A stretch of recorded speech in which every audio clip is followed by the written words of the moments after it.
تلك المجازات البعيدة تغتالني خلف القصيدة. لا ترفعن إلى السماء وضيعا، لا ترفعن إلى السماء وضيعا، فلقد أسأت إلى النجوم صنيعا.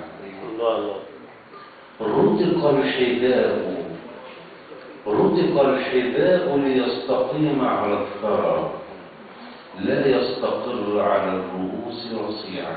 الله عليك.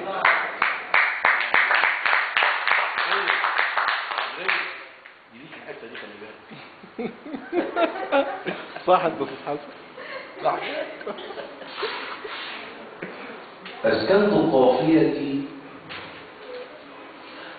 قافيتي مهد المحبين، عادت لتشقى فلم أعتد لها لينا.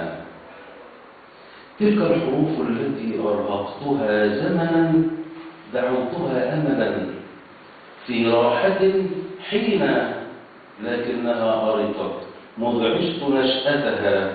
قد يفسد الدفء من يرضى الشطاطين.